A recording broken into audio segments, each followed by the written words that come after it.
What's up? Good morning, fellow swolls. It's your captain, your leader in swollness, the jaw of Team McSwoll. Good morning. And it is a good morning if you got up and just got your ass a run like I did. Beautiful day for it. Fall is giving us a blessing of just gorgeous days all in a row here. We're actually having fall for the first time in the Midwest in forever. It's fucking great. But today, I just got done with my run. It's my favorite time to do a video is when I just got done with my run because I like people to see, what you really look like after putting in effort. But while I was running, I had an epiphany, another small epiphany, because this is I believe it's World Mental Health Awareness Month. And that's, I should know better. I should, because that's a topic that's very near and dear to my heart as someone who had suicidal tendencies growing up, as someone who had to go to counseling for 12 years before he was really, cool on his own type of thing. And I had a good support network. I had a great support network all around me, so I'm not saying that any one man is an army. But before I got on my run today, I was just going to do, like a little interval run, kind of slow with some walking breaks in between. And I was like, no. I got to the start line, and I was like, when was the last time I really ran hard? Like, when was the last time I ran and really timed myself trying to improve my mile speed? So I did 2.25 in about 20 minutes. So I was like, man, I can't remember the last time I ran less than a 9-minute mile. That's messed up. But the reason that's messed up, and the reason it's so relevant, is because with this being World Mental Health Awareness Month, I wanted to share something with people that this has become kind of a grading opinion, and I don't like that. I don't like that the norm has become acquiescence, but that's the reality of the situation in the world right now, is there's an industry in keeping people weak and able to be placated so that they constantly need help. That is an industry, the same way that cancer is an industry, the same way that any major disease, diabetes is an industry, depression, mental health issues, these things are part of an industry. And I'm not saying there is any one right answer, because there's not. Same way with other diseases. There is not always one way to cure disease. And in some ways, it can't always be cured. But the big thing for me with depression, and this, again, I shouldn't even call it an epiphany because it's not. This is something I've known for years, is there is a difference between being a victim of your circumstances and being a survivor of your circumstances. When I was younger, when I wanted to kill myself, when I had these problems, these thoughts all the time, and I didn't understand where they were coming from, I didn't know why I was depressed, I had to go to counseling. I had to go and dig into the reasons why I had these problems, why I had these issues growing up. And a lot of people who knew me growing up, a lot of people watching this video who are following me on Facebook now, I was kind of the weird kid. I was a little distant. I was always kind of in my own head. I was always in my own little world. Now I'm an author making money off those worlds. That's kind of funny. But the big thing was, for all the years I was figuring out what depression was and what it meant to me, I was using it as a crutch. And back then, you didn't get to use that as a crutch. 5th, 6th, 7th grade, everyone was like, why is the smartest kid in the class failing? Why is the supposedly smartest kid in the class getting all these horrible grades? The super smart kid that everyone's going to for advice and answers is failing classes. And it's because I use depression as a crutch not to do the work. And same thing with my jogging. My weight's kind of been stuck recently. I've been working super hard. I lift every day, I run every day, but I haven't been pushing as hard as I can. I got used to a jog just being a crutch. I wake up in the morning and I go for a quick, easy jog and I feel good about myself, but how much progress was I really making? That's the problem. Is when there is incentive for people to keep you in a victim mindset, they will do it. And the thing is, that turns people like me who really want to help you, who really want to keep you motivated and disciplined, because discipline is better than motivation 7 days a week. It turns people like me into the bad guy, because people are like, oh, they don't understand the importance of a break and of, taking self-care and all that. It's like, no, I totally do. I completely understand the importance of that. I also understand the importance of, quite frankly, not taking too much of that time. It's good to take care of yourself. It's good to have mental health days. It is important to worry about your self-care, but it's also important at times to challenge yourself to come out of your comfort zone and not lean on the thing that makes you a victim in the first place. Don't use that crutch as an excuse all the time. When I started getting better about my depression, it was not just because I was in counseling. It was not just because I was relying on my support network. It's because all of those people at once had been saying for years, you need to do you. You need to help you. And I was like, no, I have depression. I have anxiety. I can't. And it's right there. It's right there waiting for you every freaking day. Every day that you wake up and your alarm goes off, you have the option. And I know a lot of people are like, oh, I'm so depressed I can't get out of bed today. Well, you have the option to accept that, or you have the option to get up and try. Or if you get out of bed and you're like, you know what, I'm so depressed I can't shower today. You have the option to accept that, or you can go get your ass in the shower and get cleaned up, and we'd all really appreciate it.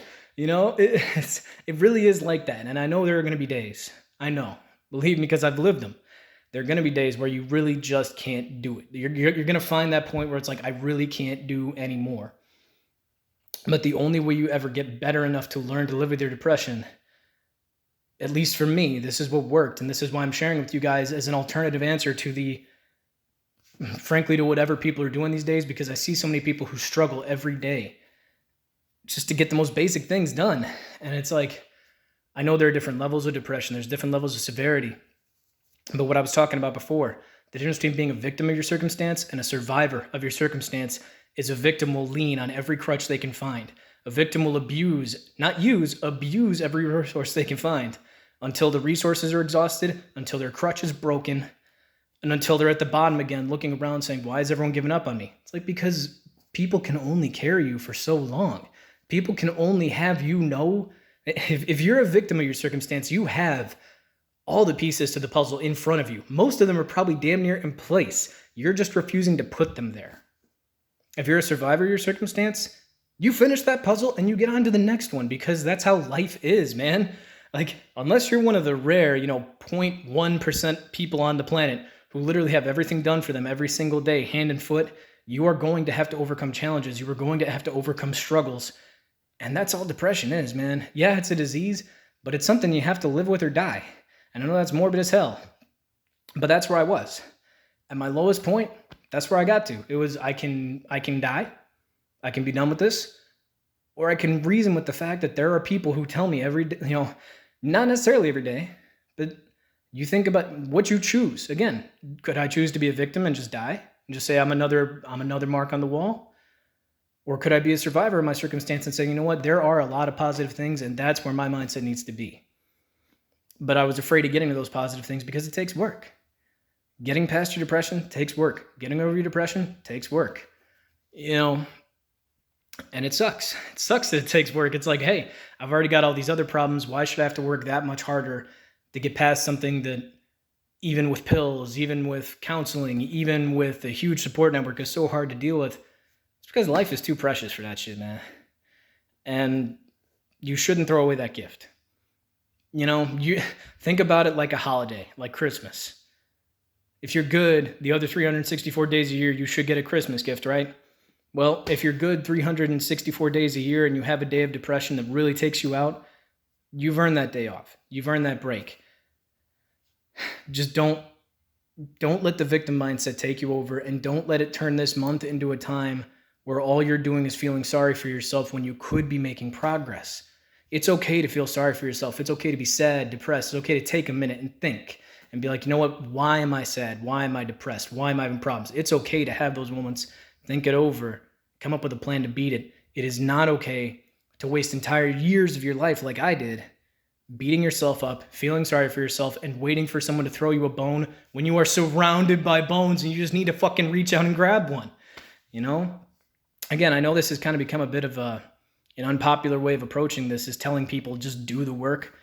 But for real, just do the work, guys. You won't regret it. You will not regret taking those chances. I know a lot of people, sadly, a lot of people who did not make the same decisions I did. I know people who have killed themselves. I know people who have taken their own lives because it got to be too much. But one thing a lot of those people had in common was they had something there that they were ignoring. People always have that same comment about people who kill themselves. They're like, oh, they seem so happy. They had this great life around them. If you've got that, don't ignore it, man. Stay in that life, stay in that moment, keep working hard, and be a survivor of your circumstances, not a victim. And I know everyone's different. I know your circumstances are not the same as mine. I know your situation is not the same as mine. But the human body and the human mind are the two strongest things on the planet. That's it. Whatever you've been through, whatever you're going through, you can get through it, you can survive it, and you can be a survivor of those circumstances instead of a victim. You can be a winner and you can be a success story and an inspiration instead of a mark on the wall. That's my lesson for y'all today. I hope you embrace it. I hope you take it seriously, because honestly, whoever you are watching this, whoever you are that needs to hear this, it's not going to be easy. Walking up a hill isn't easy, you know? Walking up a hill, dragging a boulder, which is what depression feels like some days, isn't easy, but you can do it.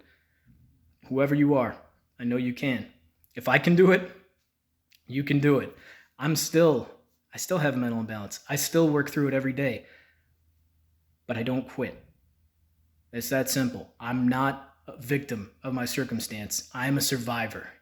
And every day that I think back on the things that brought me to where I am right now, and just like this morning, I could get up and I could drag my feet around the block a few times and feel like maybe I did something. That's more like depression. Or I can get out there and say, I'm going to be uncomfortable. It's going to be difficult, but when I'm done, I'm going to know that I put in the work and I deserve to be happy. That's how I suggest you live. Put in the work to get to where you're going to be happy. Happiness doesn't grow on trees, and it sure as shit doesn't fall out of the sky, guys. Some things, as weird as it sounds, even happiness, sometimes you got to work for it. So, don't be a victim of your circumstances. Be a survivor. Take care of your mental health. It is worth working on. Again, that word keeps coming around. Work. Feels like it's something that should just not be work, but for some people it is. And if you're one of those people like me, it's worth working on. Be a survivor, not a victim. Use whatever resources you got. And please, if you are having trouble this month, if you're having suicidal tendencies, depressed thoughts, there are so many resources available to you guys now publicly, so many hotlines you can call. Reach out to someone, reach out to someone, get some help. You're worth way more. You're worth way more than that person on the phone is going to give you, and you'll know it by the time you're done with that phone call. So, quick summary, put in the work, be a survivor, not a victim, take care of yourself, you are worth it, and that's all. That's it. It's really that simple. There's the 12 minutes before this were just me basically being a little flowery. That's the message. In the comments below, let me know why this month is important to you. Let me know why World Mental Health Awareness Month matters to you. Let me know why this is important to you. And if you're planning on doing something to raise money, to raise awareness, let me know in the comments as well. Let's talk. Guys, thank you so much for joining me this morning. Go get your work in. Go get your work out in. And take care of your head. Team McSwoll, ESFD.